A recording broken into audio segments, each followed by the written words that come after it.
the Liberty Bell is an iconic symbol of American independence, located in Philadelphia, Pennsylvania. Formerly placed in the steeple of the Pennsylvania State House, the bell was commissioned from the London firm of Leicester and Pack in 1752, and was cast with the lettering "Proclaim Liberty throughout all the land unto all the inhabitants thereof." It originally cracked when first rung after arrival in Philadelphia, and was twice recast by local workmen John Pass and John Stow, whose last names appear on the bell. In its early years, the Liberty Bell was used to summon lawmakers to legislative sessions and to alert citizens to public meetings and proclamations. No immediate announcement was made of the Second Continental Congress's vote for independence, and thus the bell could not have rung on July 4, 1776, at least not for any reason related to that vote. Bells were rung to mark the reading of the Declaration of Independence on July 8, 1776, and while there is no contemporary account of the Liberty Bell ringing, most historians believe it was one of the bells rung. After American independence was secured, it fell into relative obscurity for some years. In the 1830s, the bell was adopted as a symbol by abolitionist societies, who dubbed it the Liberty Bell. It acquired its distinctive large crack sometime in the early 19th century. A widespread story claims it cracked while ringing after the death of Chief Justice John Marshall in 1835. The bell became famous after an 1847 short story claimed that an aged bell ringer rang it on July 4, 1776, upon hearing of the Second Continental Congress's vote for independence. Despite the fact that the bell did not ring for independence on that July 4, the tale was widely accepted as fact, even by some historians.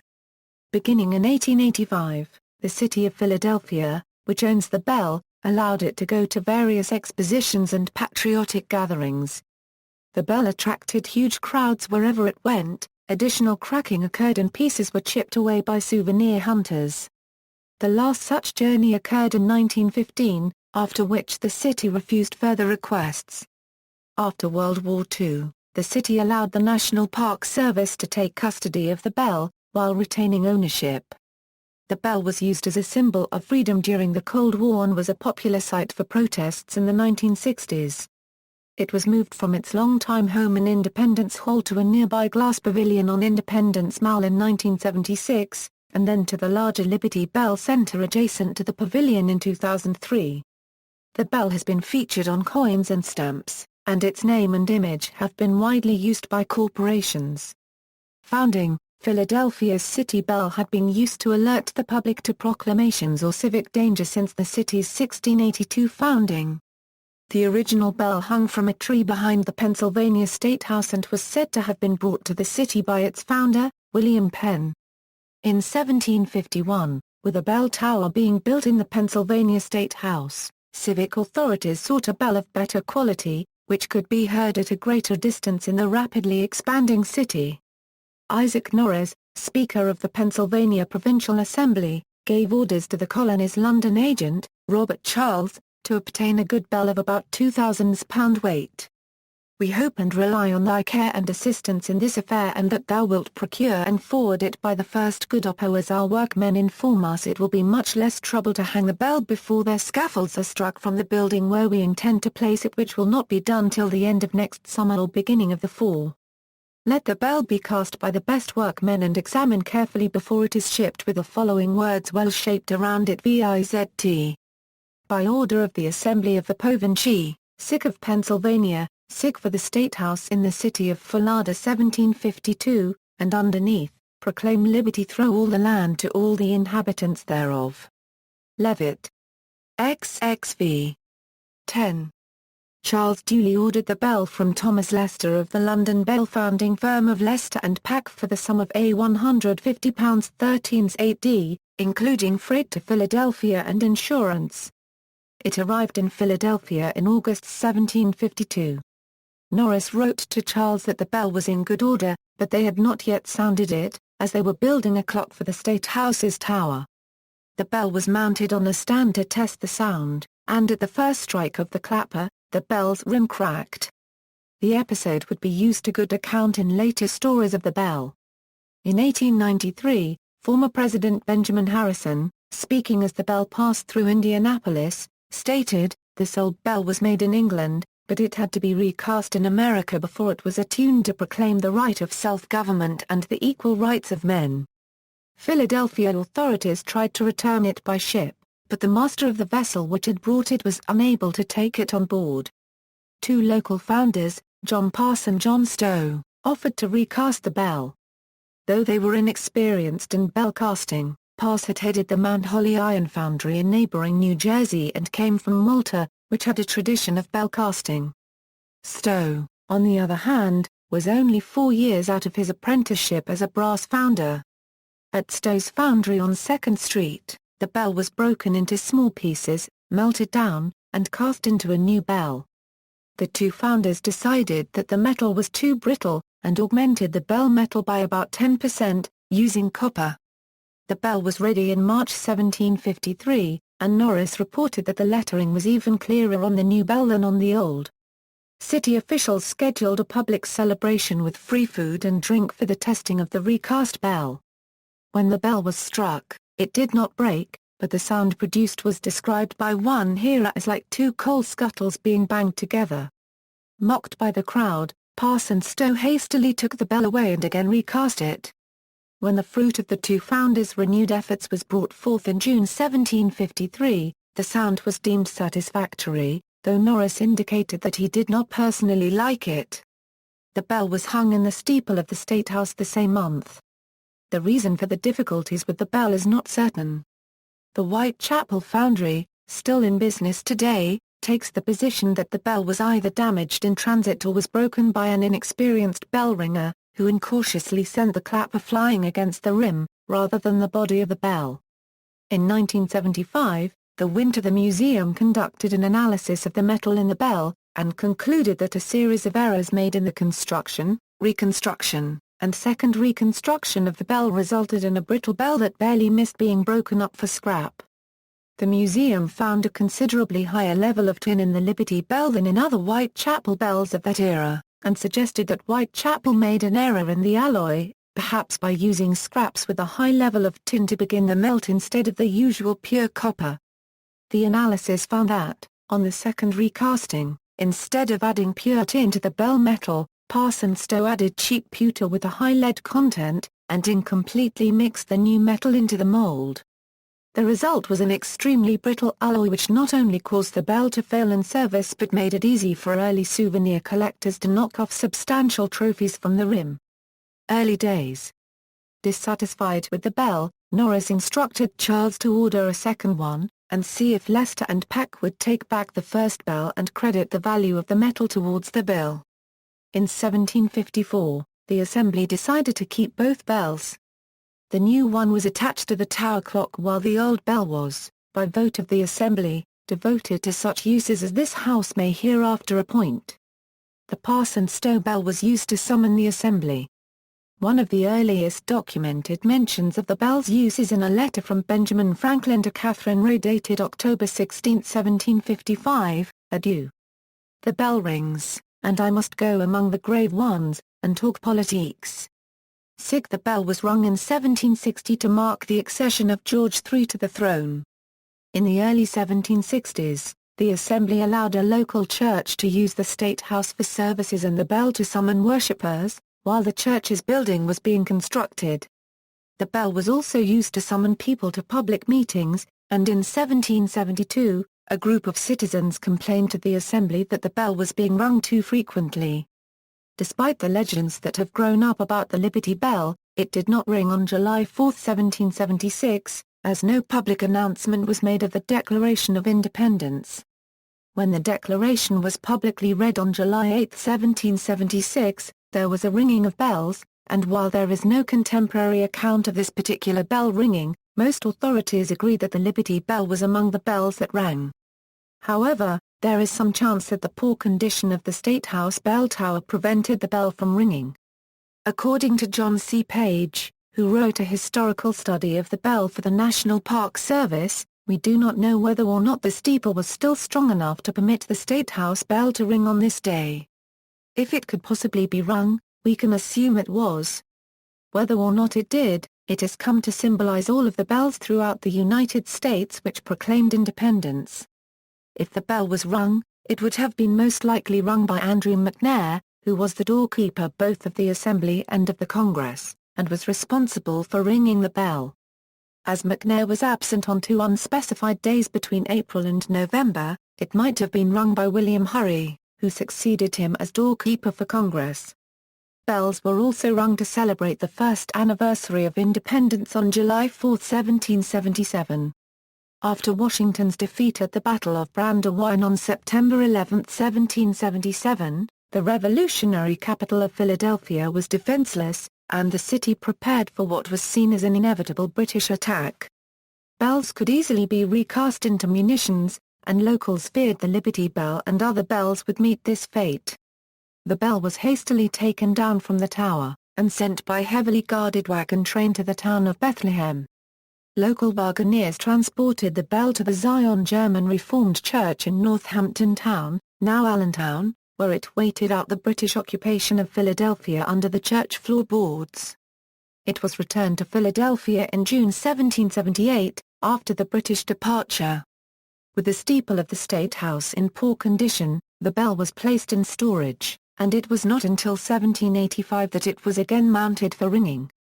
Placed on an upper floor of the State House, the bell was rung in the early years of independence on the 4th of July and on Washington's birthday, as well as on Election Day to remind voters to hand in their ballots. It also rang to call students at the University of Pennsylvania to their classes at nearby Philosophical Hall.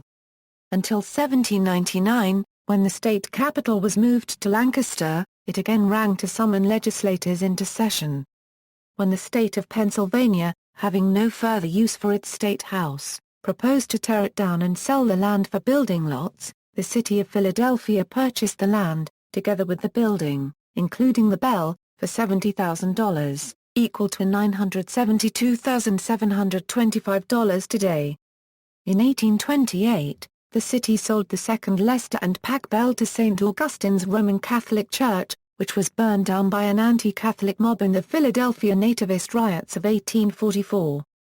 The remains of the bell were recast. The new bell is now located at Villanova University. It is uncertain how the bell came to be cracked. The damage occurred sometime between 1817 and 1846.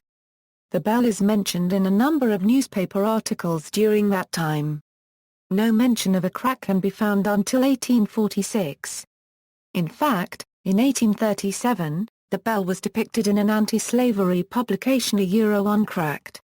In February 1846, Public Ledger reported that the bell had been rung on February 23, 1846 in celebration of Washington's birthday, and also reported that the bell had long been cracked, but had been put in order by having the sides of the crack filed. The paper reported that around noon, it was discovered that the ringing had caused the crack to be greatly extended, and that the old Independence bell now hangs in the great city steeple irreparably cracked and forever dumb. The most common story about the cracking of the bell is that it happened when the bell was rung upon the 1835 death of the Chief Justice of the United States, John Marshall. The story originated in 1876, when the volunteer curator of Independence Hall, Colonel Frank Etting, announced that he had ascertained the truth of the story. While there is little evidence to support this view, it has been widely accepted and taught. Other claims regarding the crack in the bell include stories that it was damaged while welcoming Lafayette on his return to the United States in 1824, that it cracked announcing the passing of the British Catholic Relief Act 1829, and that some boys had been invited to ring the bell, and inadvertently damaged it. David Kimball, in his book compiled for the National Park Service, suggests that it most likely cracked sometime between 1841 and 1845 either on the 4th of July or on Washington's birthday. The Parson Stow bell was first termed the Liberty Bell in the New York Anti-Slavery Society's journal, Anti-Slavery Record. In an 1835 piece, The Liberty Bell, Philadelphians were castigated for not doing more for the abolitionist cause. 2 years later, in another work of that society, the journal Liberty featured an image of the bell as its frontispiece, with the words "Proclaim Liberty." In 1839, Boston's Friends of Liberty, another abolitionist group, titled their journal the Liberty Bell. The same year, William Lloyd Garrison's anti-slavery publication The Liberator reprinted a Boston abolitionist pamphlet containing a poem entitled The Liberty Bell, which noted that, at that time, despite its inscription, the bell did not proclaim liberty to all the inhabitants of the land. Becoming a symbol. A great part of the modern image of the bell as a relic of the Proclamation of American Independence was forged by writer George Lippard. On January 2, 1847, his story 4th of July, 1776 appeared in Saturday Review magazine. The short story depicted an aged bellman on July 4, 1776, sitting morosely by the bell, fearing that Congress would not have the courage to declare independence. At the most dramatic moment, a young boy appears with instructions for the old man, to ring the bell. The story was widely reprinted and closely linked the Liberty Bell to the Declaration of Independence in the public mind. The elements of the story were reprinted in early historian Benson J. Lossing's The Pictorial Field Guide to the Revolution as historical fact, and the tale was widely repeated for generations after in school primers.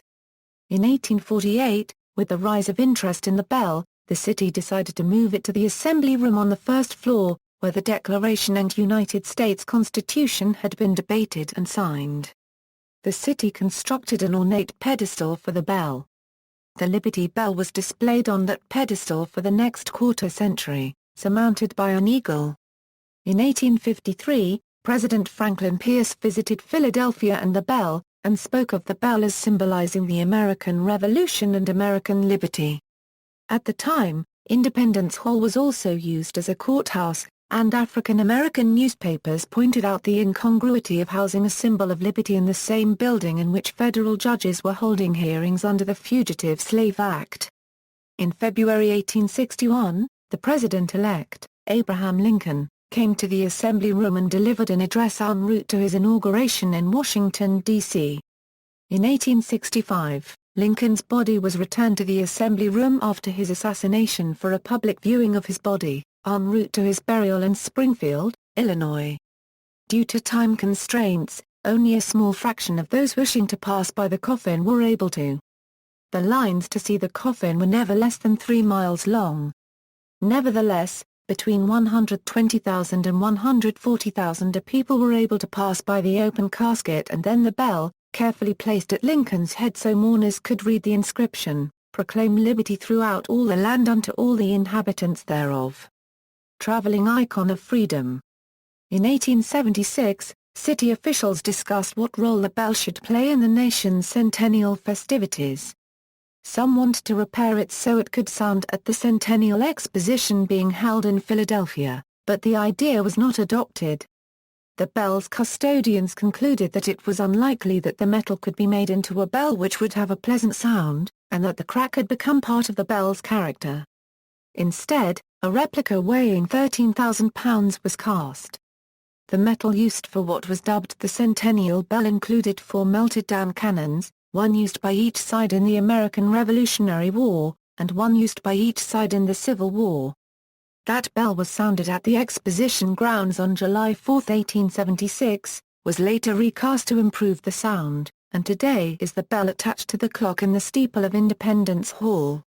While the Liberty Bell did not go to the Exposition, a great many Exposition visitors came to visit it, and its image was ubiquitous at the Exposition grounds, so myriad souvenirs were sold bearing its image or shape, and state pavilions contained replicas of the bell made of substances ranging from stone to tobacco. In 1877, the bell was hung from the ceiling of the Assembly Room by a chain with 13 links. Between 1885 and 1915, the Liberty Bell made 7 trips to various expositions and celebrations. Each time, the bell traveled by rail, making a large number of stops along the way so that local people could view it. By 1885, the Liberty Bell was internationally recognized as a symbol of freedom, and as a treasured relic of independence, and was growing still more famous as versions of Lippard's legend were reprinted in history and school books. In early 1885, the city agreed to let it travel to New Orleans for the World Cotton Centennial Exposition. Large crowds mobbed the bell at each stop. In Biloxi, Mississippi, The former President of the Confederate States of America, Jefferson Davis, came to the bell. Davis delivered a speech paying homage to it, and urging national unity. In 1893, it was sent to Chicago's World Columbian Exposition to be the centerpiece of the state's exhibit in the Pennsylvania Building. On July 4, 1893, in Chicago, the bell was serenaded with the first performance of the Liberty Bell March, conducted by America's band leader, John Philip Sousa. Philadelphians began to cool to the idea of sending it to other cities when it returned from Chicago bearing a new crack, and each new proposed journey met with increasing opposition. It was also found that the bell's private watchmen had been cutting off small pieces for souvenirs. The city placed the bell in a glass-fronted oak case. In 1898, it was taken out of the glass case and hung from its yoke again in the Tower Hall of Independence Hall, a room which would remain its home until the end of 1975. A guard was posted to discourage souvenir hunters who might otherwise chip at it. By 1909, the bell had made 6 trips, and not only had the cracking become worse, but souvenir hunters had deprived it of over 1% of its weight. When, in 1912, the organizers of the Panama Pacific International Exposition requested the bell for the 1915 fair in San Francisco, the city was reluctant to let it travel again. The city finally decided to let it go as the bell had never been west of St. Louis, and it was a chance to bring it to millions who might never see it otherwise. However, in 1914, fearing that the cracks might lengthen during the long train ride, the city installed a metal support structure inside the bell, generally called the spider. In February 1915, the bell was tapped gently with wooden mallets to produce sounds which were transmitted to the fair as the signal to open it, a transmission which also inaugurated transcontinental telephone service. Some 5 million Americans saw the bell on its train journey west. It is estimated that nearly 2 million kissed it at the fair, with an uncounted number viewing it. The bell was taken on a different route on its way home. Again, 5 million saw it on the return journey. Since the bell returned to Philadelphia, it has been moved out of doors only 5 times, 3 times for patriotic observances during and after World War I, and twice as the bell occupied new homes in 1976 and 2003. Chicago and San Francisco had obtained its presence after presenting petitions signed by hundreds of thousands of children. Chicago tried again, with a petition signed by 3.4 million school children. For the 1933 Century of Progress exhibition in New York presented a petition to secure a visit from the bell for the 1939 New York World's Fair. Both efforts failed. In 1924, one of Independence Hall's exterior doors was replaced by glass, allowing some view of the bell even when the building was closed. When Congress enacted the nation's first peacetime draft in 1940, the first Philadelphians required to serve took their oaths of enlistment before the Liberty Bell. Once the war started, the bell was again a symbol, used to sell war bonds. In the early days of World War II, it was feared that the bell might be in danger from saboteurs or enemy bombing, and city officials considered moving the bell to Fort Knox, to be stored with the nation's gold reserves. The idea provoked a storm of protest from around the nation, and was abandoned. Officials then considered building an underground steel vault above which it would be displayed, and into which it could be lowered if necessary. The project was dropped when studies found that the digging might undermine the foundations of Independence Hall. The bell was again tapped on D-Day, as well as in Victory on VE Day and VJ Day. Park Service Administration. After World War II, and following considerable controversy, the city of Philadelphia agreed that it would transfer custody of the bell and Independence Hall, while retaining ownership, to the federal government. The city would also transfer various colonial-era buildings it owned. Congress agreed to the transfer in 1948, and 3 years later Independence National Historical Park was founded, incorporating those properties and administered by the National Park Service. The Park Service would be responsible for maintaining and displaying the bell. The NPS would also administer the 3 blocks just north of Independence Hall, which had been condemned by the state, razed, and developed into a park, Independence Mall. In the post-war period, the bell became a symbol of freedom used in the Cold War. the bell was chosen for the symbol of a savings bond campaign in 1950. The purpose of this campaign, as Vice President Alban Barkley put it, was to make the country so strong that no one can impose ruthless, godless ideologies on us. In 1955, former residents of nations behind the Iron Curtain were allowed to tap the bell as a symbol of hope and encouragement to their compatriots. Foreign dignitaries, such as Israeli Prime Minister David Ben-Gurion and West Berlin Mayor Ernst Reuter, were brought to the bell, and they commented that the bell symbolized the link between the United States and their nations. During the 1960s, the bell was the site of several protests, both for the civil rights movement, and by various protesters supporting or opposing the Vietnam War. Almost from the start of its stewardship, the Park Service sought to move the bell from Independence Hall to a structure where it would be easier to care for the bell and accommodate visitors. The first such proposal was withdrawn in 1958, after considerable public protest. The Park Service tried again as part of the planning for the 1976 United States Bicentennial. The Independence National Historical Park Advisory Committee proposed in 1969 that the bell be moved out of Independence Hall, as the building could not accommodate the millions expected to visit Philadelphia for the bicentennial. In 1972, the Park Service announced plans to build a large glass tower for the bell at the new Visitors Center at South 3rd Street and Chestnut Street, 2 blocks east of Independence Hall, at a cost of $5 a million, but citizens again protested the move. Instead, in 1973, the Park Service proposed to build a smaller glass pavilion for the bell at the north end of Independence Mall, between Arch and Ray Streets. Philadelphia Mayor Frank Rizzo agreed with the pavilion idea, but proposed that the pavilion be built across Chestnut Street from Independence Hall, which the state feared would destroy the view of the historic building from the mall area. Rizzo's view prevailed, and the bell was moved to a glass and steel Liberty Bell Pavilion, about 200 yards from its old home at Independence Hall, as the bicentennial year began. During the bicentennial, members of the Procrastinators Club of America jokingly picketed the Whitechapel Bell Foundry with signs "We got a lemon," and "What about the warranty?" The foundry told the protesters that it would be glad to replace the bell so long as it was returned in the original packaging.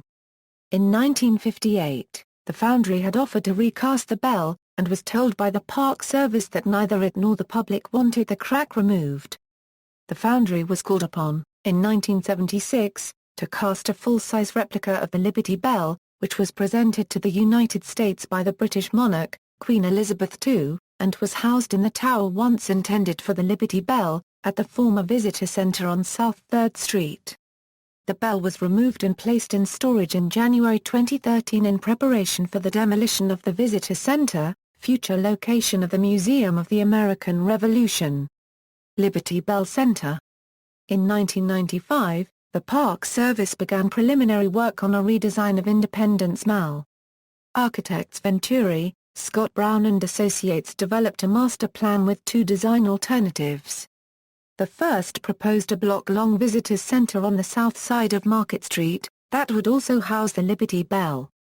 This would have interrupted the mall's 3-block vista of Independence Hall, and made the bell visible only from the south, that is Chestnut Street. The second alternative placed a similar visitors center on the north side of Market Street, also interrupting the mall's vista, with the bell in a small pavilion on the south side.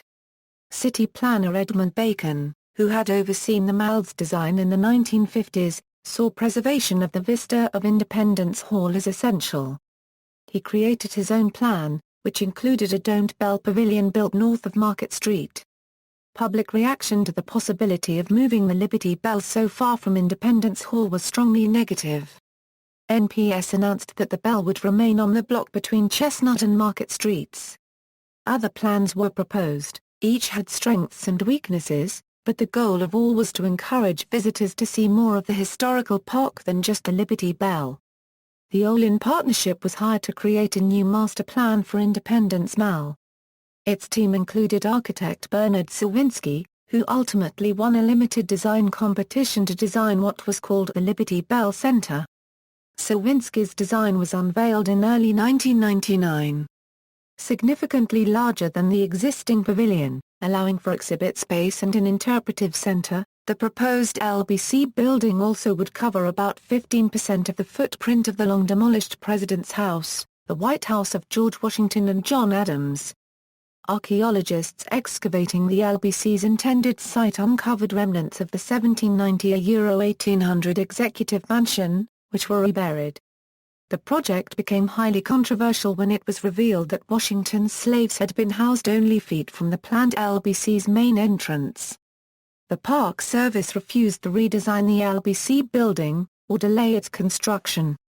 Initially, NPS resisted interpreting the slaves and the slave quarters, but after years of protest by black activists, agreed. The new facility, which opened hours after the bell was installed on October 9, 2003, is adjacent to an outline of Washington's slave quarters marked in the pavement, with interpretive panels explaining the significance of what was found. Inside the LBC, visitors pass through a number of exhibits about the bell before reaching the Liberty Bell itself. Due to security concerns following an attack on the bell by a visitor with a hammer in 2001, the bell is hung out of easy reach of visitors, who are no longer allowed to touch it, and all visitors undergo a security screening. Today, the Liberty Bell weighs 2,080 pounds.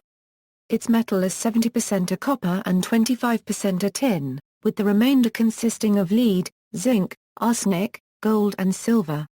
It hangs from what is believed to be its original yoke, made from American elm. While the crack in the bell appears to end at the abbreviation Falada in the last line of the inscription, that is merely the 19th-century widened crack which was filed out in the hopes of allowing the bell to continue to ring. A hairline crack, extending through the bell to the inside, continues generally right and gradually moving to the top of the bell, through the word, and in pass and stow, then through the word that before the word assembly in the second line of text, and through the letters RTY in the word liberty in the first line. The crack ends near the attachment with the yoke. Professor Constance M. Grafe, in her book Tracing the History of Independence National Historical Park, wrote of the Liberty Bell. Liberty Bell is the most venerated object in the park, a national icon. It is not as beautiful as some other things that were in Independence Hall in those momentous days 200 years ago, and it is irreparably damaged. Perhaps it is part of his almost mystical appeal. Like our democracy, it is fragile and imperfect, but it has weathered threats, and it has endured. Legacy and commemorations.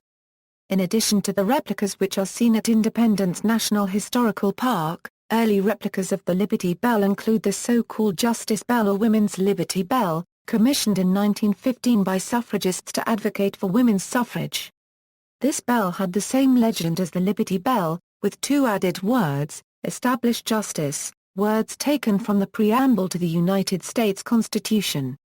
It also had the clapper chained to the bell so it could not sound, symbolizing the inability of women, lacking the vote, to influence political events. The Justice Bell toured extensively to publicize the cause. After the passage of the 19th Amendment, the Justice Bell was brought to the front of Independence Hall on August 26, 1920 to finally sound. It remained on a platform before Independence Hall for several months before city officials required that it be taken away, and today is at the Washington Memorial Chapel at Valley Forge. As part of the Liberty Bell Savings Bonds drive in 1950, 55 replicas of the Liberty Bell were ordered by the United States Department of the Treasury and were cast in France by the Fonderie Packard. The bells were to be displayed and rung on patriotic occasions. Many of the bells today are sited near state capitol buildings. Although Wisconsin's bell is now at its state capitol, initially it was sited on the grounds of the state's Girls Detention Center. Texas's bell is at Texas A&M University in College Station. The Texas Bell was presented to the university in appreciation of the service of the school's graduates. Walt Disney World has a replica of the Liberty Bell, which is located in Liberty Square in the Magic Kingdom. The replica was cast from the mold of the actual Liberty Bell in 1989. The Liberty Bell appeared on a commemorative coin in 1926 to mark the sesquicentennial of American independence. Its first use on a circulating coin was on the reverse side of the Franklin half-dollar, struck between 1948 and 1963. It also appeared on the bicentennial design of the Eisenhower dollar, superimposed against the moon. On the 150th anniversary of the Declaration of Independence in 1926, the U.S. Post Office issued a commemorative stamp depicting the Liberty Bell for the sesquicentennial Exposition in Philadelphia in 1926, though this stamp actually depicts the replica bell erected at the entrance to the Exposition grounds. The Liberty Bell was chosen for the stamp design theme because the symbol was most representative of the nation's independence. Since then, the Liberty Bell has also appeared on several other U.S. postage stamps, including the first Forever stamp, issued since 2007. An image of the Liberty Bell appears on the current $100 note. The image shifts in color and even disappears, depending on the angle at which it is held. The name Liberty Bell, or Liberty Bell, is commonly used for commercial purposes, and has denoted brands and business names ranging from a life insurance company to a Montana escort service. A large outline of the bell hangs over the right field bleachers at Citizens Bank Park, home of the Philadelphia Phillies baseball team, and is illuminated whenever one of their players hits a home run. This bell outline replaced one at the Phillies' former home, Veterans Stadium. On April 1, 1996, Taco Bell announced via ads and press releases that it had purchased the Liberty Bell and changed its name to the Taco Liberty Bell. The Bell, the ads related, would henceforth spend half the year at Taco Bell corporate headquarters in Irvine, California. Outraged calls flooded Independence National Historical Park, and Park Service officials hastily called a press conference to deny that the bell had been sold. After several hours, Taco Bell admitted that it was an April Fool's Day joke. Despite the protests, company sales of tacos, enchiladas, and burritos rose by more than $500,000 that week. Inscription. The inscription on the bell is: "Proclaim liberty throughout all the land unto all the inhabitants thereof. Lev. XXV. VX. By order of the Assembly of the Province of Pennsylvania for the State House in Fulada. Parson Stow Willada, MD-CCLIII. At the time, Pennsylvania was an accepted alternative spelling for Pennsylvania. That spelling was used by Alexander Hamilton, a graduate of King's College, in 1787 on the signature page of the United States Constitution. See also: Liberty Bell Museum, located in Allentown, Pennsylvania, Liberty Bell Ruby, a massive ruby sculpted into the shape of the Liberty Bell, the Mercury spacecraft that astronaut Gus Grissom flew on July 21, 1961, was dubbed Liberty Bell 7. Mercury capsules were somewhat bell-shaped, and this one received a painted crack to mimic the original bell. Liberty Bell 7 became the only Mercury capsule to suffer an integrity failure. Margaret Buchner composed a work for chorus and orchestra, Liberty Bell, that incorporates a 1959 recording of the actual bell made by Columbia Records. Freedom Bell in Berlin, Germany, given as a gift from Americans to the city of Berlin in 1950 as a symbol of the fight for freedom and against communism in Europe, the superhero Liberty Bell, whose powers are derived from the ringing of the bell. The American Legion Freedom Bell twice-size replica that resides in front of Washington, D.C. Union Station toured the United States aboard the 1975 Euro 76 Bicentennial American Freedom Train. References, Notes. Bibliography. External links: Liberty Bell. Independence Hall Association, Liberty Bell Center. Independence National Historical Park. National Park Service official website, The Liberty Bell, From Obscurity to Icon, a National Park Service Teaching with Historic Places lesson plan. National Park Service official website, Liberty Bell Center, National Park Service. Bolin-Sawinski-Jackson website. Retrieved 2010 Euro 03 Euro 16.